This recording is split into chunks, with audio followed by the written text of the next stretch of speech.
I'm at McDonald Island Park with the Suncor Community Leisure Center and Shell Place with Annette Antoniak, the CEO of McDonald Island. And there's a couple of big events happening on June 29th, events that are designed to bring the community together. What are the events, Annette? Well, it starts off in the morning with our pancake breakfast from 9 a.m. till 11 a.m. And our feature is Brett Kissel, who will be performing that morning.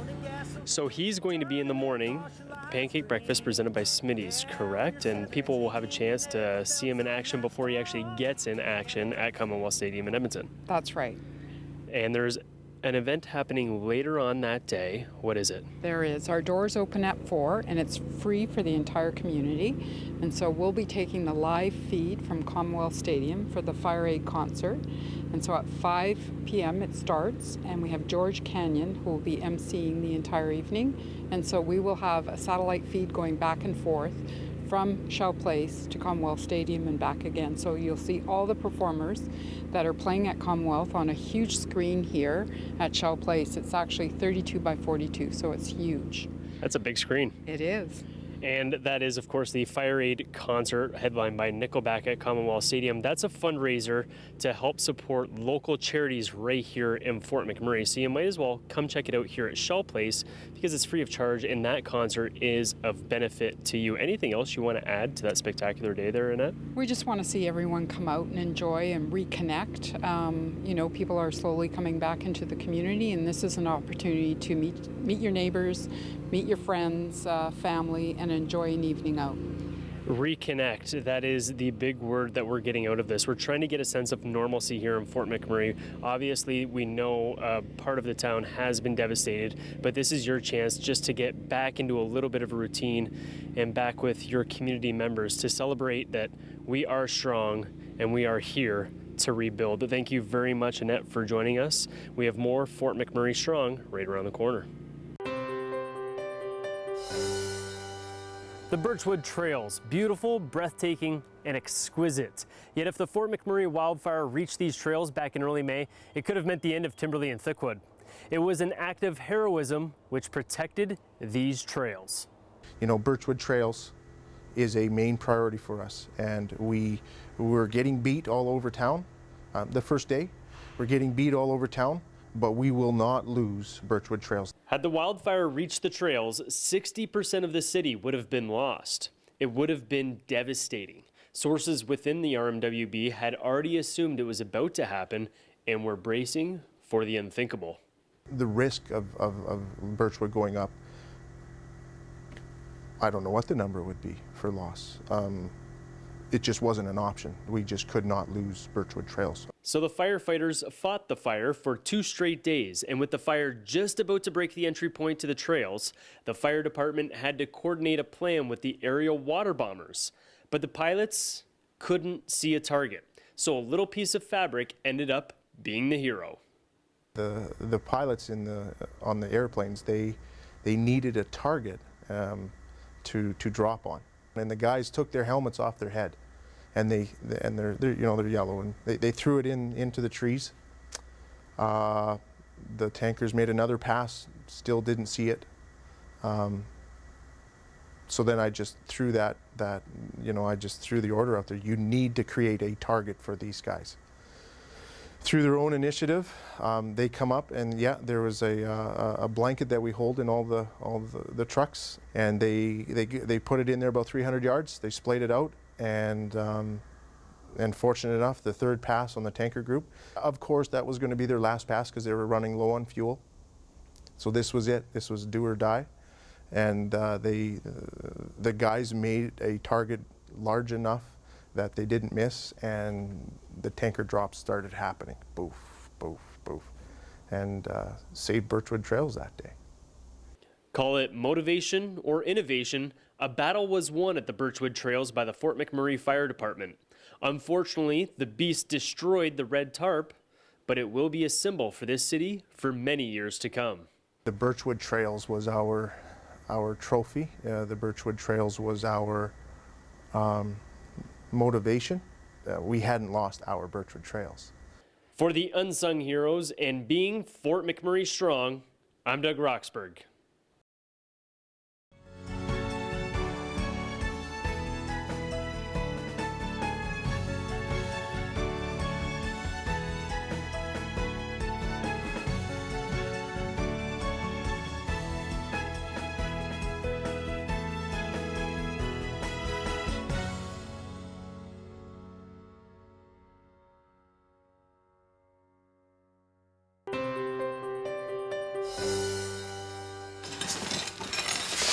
At first glance, you'd think this was just a family cleaning out their garage, but it's actually a garage sale. A coffee maker here, toys for the kids over there. But what sets this garage sale apart from any other is there are no price tags. Each item is free. All compliments of the people like Jody and McSkimming and the strong community of Fort McMurray. We just put together a free garage sale for fire victims. So we have a whole bunch of people in the community that are just dropping things off, and then fire victims are coming over and picking up everything that they need. So anything from pots and pans and toasters and sheets and towels and all of that stuff. So people drop it off and other folks pick it up. All kind of cups and stuff like that. McSkimming is no stranger to stepping up for her community. In December, she helps fill 250 backpacks with the essentials with the group Santa Packs for the Homeless. Together with Jordan Adele Simon and the Facebook page YMM Helping Others, McSkimming is now helping victims of the Fort McMurray wildfire. She was kind of advertising that they were going to put together families that they wanted to help on that page, and I just sent her a message and said, hey, let's partner together. So Jordan's been really kind of driving and finding the families that need the most help, and we've been collecting the donations and finding the people to sponsor the families to make sure that we get the right stuff into the right people's hands at the right times. Since the beginning of the project, the garage sale has become a second job for McSkimming and has since helped an estimated 20 families, and it continues to grow. We've kind of been putting in about 9-10 hour days just helping folks out in the community, and we probably are loading between 9 and 10 truckloads a day of fire victims going out with everything that they need, and we're probably receiving between 15 and 20 truckloads a day.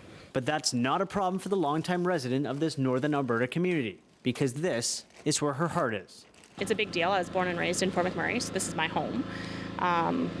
Being evacuated and coming back and still having a home made me feel extremely blessed. So the one thing I could do was offer the space to do something like that, but it's a heart-touching thing. You know, this is our neighbors. These are my people. These are who we care about.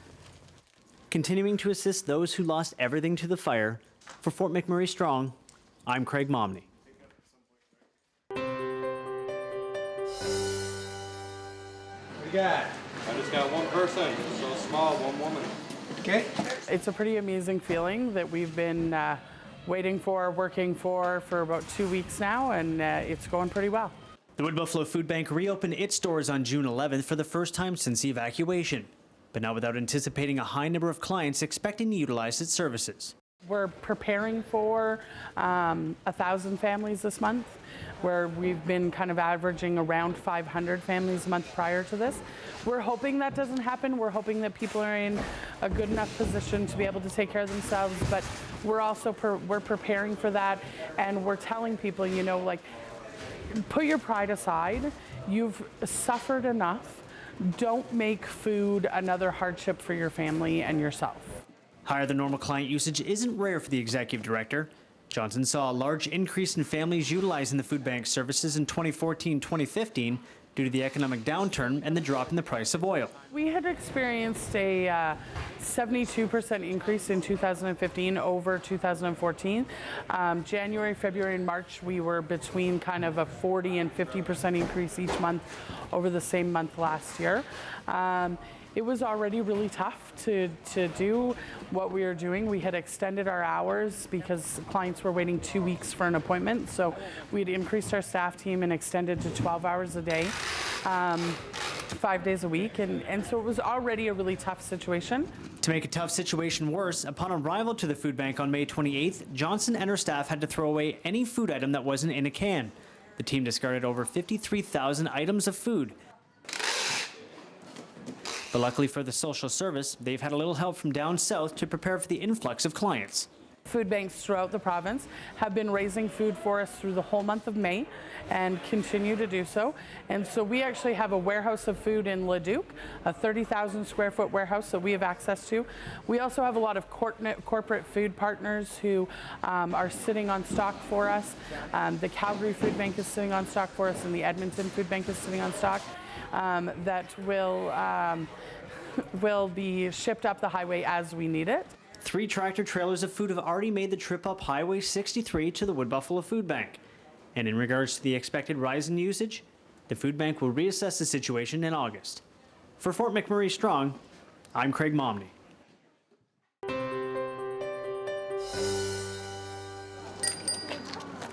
Rum.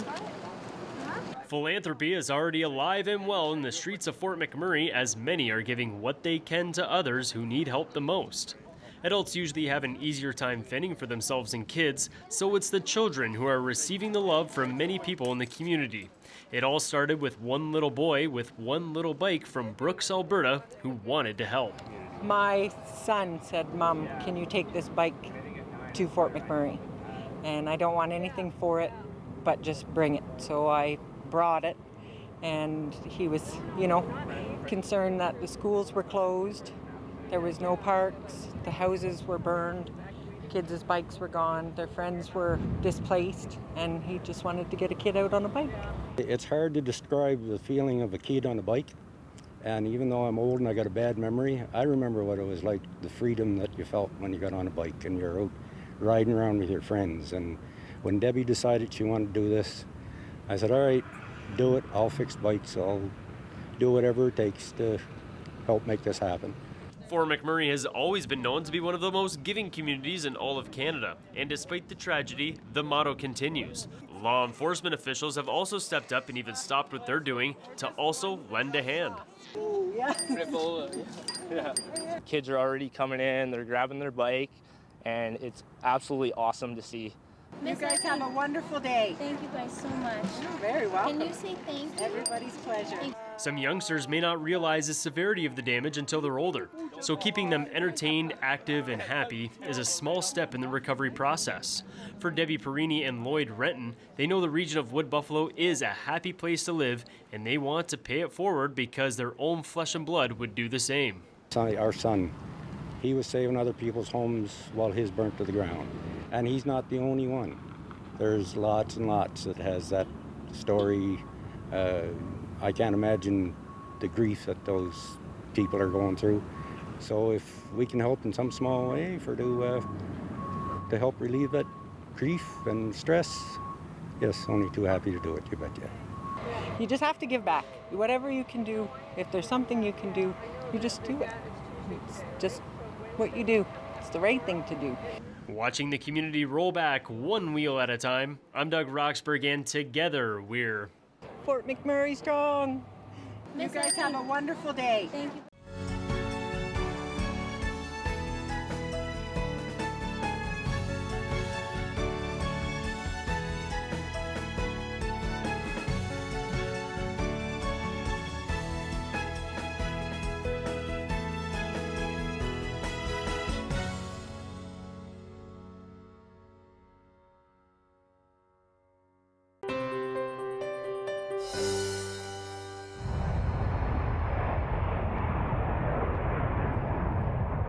Getting out of a city during a mass evacuation was easier said than done, and leaving Fort McMurray, you only have two options: by land or by air. For those going by air, WestJet was one of the companies who stepped up to assist the people getting to safety. The Tuesday when everybody was evacuated, we had canceled our service out of Fort McMurray. The next day, we went in and we had, because a bunch of people were stranded at the airport, so we put 3 flights in, and basically anybody who was at the airport at that time, we get on the aircraft. We want everybody to get to safety. So it was a little bit of just like whatever needs to be done to get everybody out, we did. WestJet didn't just help those at the airport, as many residents were stuck north of town at the campsites provided by the oil sand companies. So with the support of Shell and Suncor, WestJet was able to get more workers, children, and pets to a safer environment through their chartered flights program. So anybody who had arrived at these camps, we weren't charging them, but it was definitely being paid for by Suncor and Shell to, it was helping evacuate their staff, and then anybody else, including, children and a lot of pets. I'm sure you saw the social media feeds around the dogs on the plane. Anybody who showed up, get on the plane and we're going to get you out. Getting out is just half the battle, as residents do have to return. So commercial airline services like Air Canada and WestJet have resumed operations and are doing everything they can to ensure residents make it back to Fort McMurray with minimal concerns. We're making adjustments in different markets right across the country, adding more seats into Alberta, so those people that went back to Atlantic Canada, for example, we're now getting them back into Alberta to pick up their cars. We do have a 25% promo code for flights up until July 31st. We have waived all baggage fees for people who are returning to the area and to Fort McMurray. We've also waived the pet kennel fees. We've worked with Transport Canada to ensure that anybody who did leave the area that doesn't have ID, that they will be able to fly. We just recommend that they get to the airport with extra time to make sure that they can have a full screening before they get on the flight. So getting back will be made easier by the airlines as core infrastructure continues to be improved upon each and every day in Fort McMurray. The airlines will be doing what they can, and our Happy Air service has resumed to the north. We'll just keep supporting this story and these great people of Fort McMurray. Everybody's hearts have been with the community since we saw the devastation occurring at the beginning of May, and we're very proud to be able to support your community during this devastating time, and we're going to be here for you for the long term. With an eye on the skies and being Fort McMurray strong, I'm Doug Roxburgh.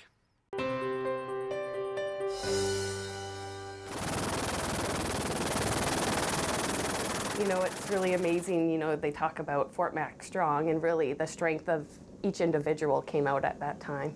The time in question was the day of the evacuation from the wildfires. The individuals were the helicopter pilots, doctors, and nurses. The situation was getting dire as people were fleeing the city. As you know, we've been calling this fire the Beast, and I had no idea how large a forest fire could get until I saw a fire of this magnitude. And as the smoke kind of got bigger and bigger and closer, then it started to really get real. And then that's when I guess started kicking in that, okay, I think we might have a problem, I guess. It was real, all right. The flames began to curl over the mountains near Abasand and made their way to Beacon Hill. So the hospital staff began getting patients to safety as quickly as possible. Most patients could be transported by the highways, but there was one patient who required immediate care in the intensive care unit. They had to be transported by air to the nearest facility, so with some quick thinking, Katie Kirshner called the local helicopter emergency response organization, HERO for short, for a big-time favor. We got a call, I forget the exact time, it was in the afternoon, I believe. Roughly about 2 o'clock, I believe it was, from the IC unit at Northern Lights Regional. That some of the patients in the hospital couldn't be taken out by road, and we knew that it was about to be evacuated, so we were asked to come and see if we could bring some of them out. So the other patients could drive out, but there was one that we knew needed medical attention and needed it sooner than later, so we had to get that patient out as fast as we could and as safely as we could. The first thoughts of my mind, actually on the phone call request, I said, I think it would be best to get this patient sooner than later. Based on the conditions of the wildfire, the assumption from Ken Duick was correct. This phone conversation was the easy part, as the challenging part was mere minutes away. First, they had to navigate the blackened skies from Phoenix Heliflight to the hospital, and then they had to find a landing spot, because the Northern Lights Regional Health Center does not have a landing pad. First of all, we had to deal with all the smoke and fire, so we had to kind of fly fairly low to get under everything. And we were just picking our way through as we went down the Clearwater Valley towards waterways and then eventually towards the hospital. We landed in the field adjacent to it. And it was really surreal to just see this huge machine landing in a field where it should not be. And we couldn't get the patient through the gate that had access to the field. So that was frustrating. So then one of the helicopter pilots realized, hey, I think we have enough room in the parking lot to actually land. We had to reposition the aircraft over into the parking lot, not an ideal setting to land the helicopter. So we had to clear out some cars in the parking lot to make enough space to bring the aircraft in so that the patient could be wheeled directly into the aircraft and then flown from there. With no landing pad, if it wasn't for the quick thinking of the pilots, who knows what could have happened to the intensive care patient. The actions taken by not only the pilots, but the doctors and nurses helped save a life that day. They don't want to be referred as heroes, though, as they are just part of a program that is designed for this type of situation. Our program here is actually called the Local Hero Foundation, which stands for Helicopter Emergency Response Operations. So that's basically what I think of when I think of hero.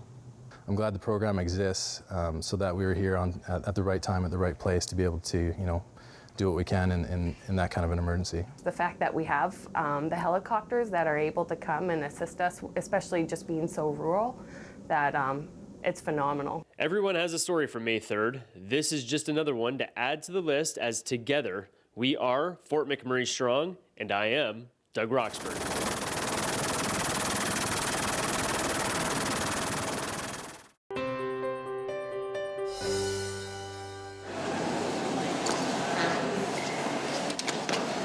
Air service in any community is an absolutely vital component of a community's economic viability, and so we've been prevented from doing commercial service for obvious reasons because of the firefighting for over 5 weeks. So the phased re-entry of that service is just a huge milestone for the community and for our airport authority and all our partners. Commercial air service is back in Fort McMurray as many residents are making their return home. The main terminal was a main priority for the first responders and is functioning once again despite some hangars and facilities being lost near the old terminal. On the first commercial flight back into the city, the aircraft became very quiet as people prepared for re-entry. As we approached the airport and people could see out the window what sort of the magnitude of what had happened here, it was quite quiet and somber. As people looked out, then you could see houses that had been lost. You could hear a pin drop on the aircraft as it circled to land. People who were looking out the window were seeing from the air on a nice clear day the results of the disaster, and it was quite an impact for them. When you look out there, you see everything that used to be, full of trees, and where it jumped the river and everything like that. It's pretty, yeah. Operations have taken a hit financially over the past month and a half. Instead of taking in approximately $3 million in the month of May, it will be zero. Insurance will help mitigate some of that cost, and operations should be back in full swing in the coming months. And I'm expecting by November, December, we should be back to a more normal operation, the kind of growth perhaps that we saw in the last few years. As the day wears on, we'll have flights coming in from Vancouver, Edmonton, Calgary, and Toronto. And, we're eager to get back to normal. Obviously, we'll be working with the local officials because there are still some restrictions because they've got important work to do. They're still fighting some fires, and we'll work with them. But we'll get back to our regular schedule as quickly as possible. As more residents look to return, the Cork facilities look to continue to restore their operations. It will take time, and it will take patience. Together, we are Fort McMurray Strong. I am Doug Roxburgh. We're never going to forget. It's going to be something we're never going to ever forget. But in the same token, it's going to drive us to put things back together that much quicker. Chris Hampton is one of many Shaw employees helping to get services back online in the affected areas after the wildfire. And he was eager to get back to work. It was my chance to give back to it. Not as in a Shaw thing. I mean, that was part of it, but as my whole life, 16 years I've been here, and this has given me the most I've ever had throughout my life. So it was the one time I could give back to this community. Hampton is part of a small team of 32 in Fort McMurray. They all safely evacuated the town on May 3rd, but not without loss. The homes of 4 employees, including Hampton's, burned down during the blaze. Hampton may have lost everything, but his spirit is still intact. I'm not the type of guy that's going to sit around and say that's not my job or leave it to somebody else. It's like, hey, we're here, let's do this, let's do what we can. And like I said, it's my chance to pay Fort McMurray back for all the things that it's done for me. A lot of those people who lost their houses were the first to raise their hand and say, I want to get back, I want to help rebuild. We need to be there for our customers. And I think it was important for everybody to get back and help out as much as they could. Known for their assistance in recent disasters like the floods in southern Alberta, Hampton says Shaw has been a big part in supporting those affected in Fort McMurray, and feels the company he works for looks at his customers more like a community than just a name on an invoice. Shaw really sees our community as a family, not as individuals and people that just give us money for a product, right? I think we're a little bit more invested into our community than that. So, and that's what I love about this place. A sentiment shared by fellow Shaw employee Colleen O'Hara. We know what Fort McMurray is. Fort McMurray is not just the oil sands. Fort McMurray is a community. It's a home. Whether we have a home or not, welcome home and Fort Mac is back is so much more than just work. You know, it's community, it's pride, it's our homes. This is home, and this is where we belong, and this is where we will rebuild. Sometimes people ought to think this is a transient town. You know, people come here for the work, but it's not like that. It's more than that. It's a family. It's a community, like an actual community. Like a lot of people come from other places and say they have a community, but when we overall look at things, I think that a lot of people would understand this is probably a better sense of a community than anything else. Continuing to support those returning to the region, for Fort McMurray Strong, I'm Craig Momney.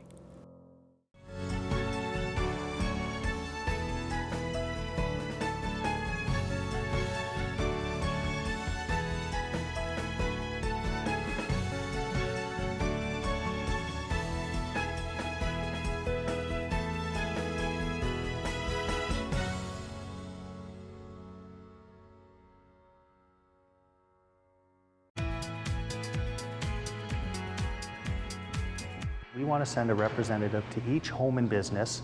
When we get there, we're going to have them do a safety inspection of all the gas appliances at that location. So they'll go through everything, make sure it's working properly, then we'll relight that customer. The way that we're asking people to contact us is through atcoresponds.com. They can fill out a form. They fill out that form. It goes into our call center and our dispatch. There are other ways though. We recognize not everybody has internet access, so they can also visit the welcome centers in Fort McMurray, and we have representatives at each one of those welcome centers to help people through the process, make sure that they get their service restored quickly and safely. So after you submit the request to have us come out and do a relight, put that placard in your window, someplace visible that our staff can see from the street. And as we're going through a neighborhood, if we see that placard, we're going to come to your house and we're going to get you relit.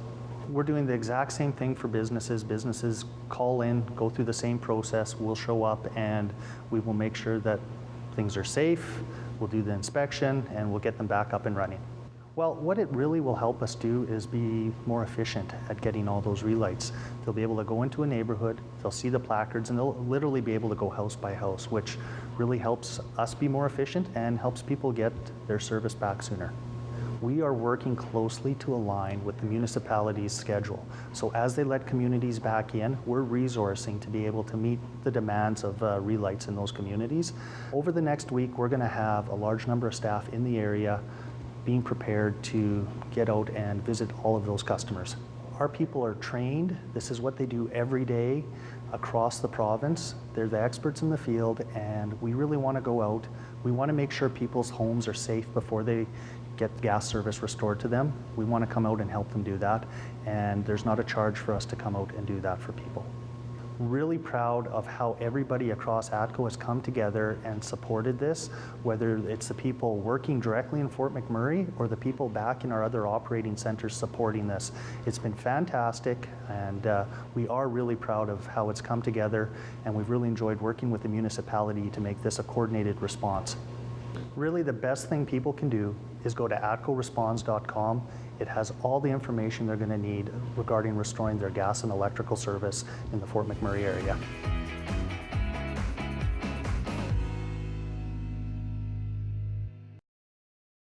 We have created this dedicated Shaw TV channel to help Fort McMurray residents stay connected to the latest community news and developments as they return home following the devastating wildfire in May.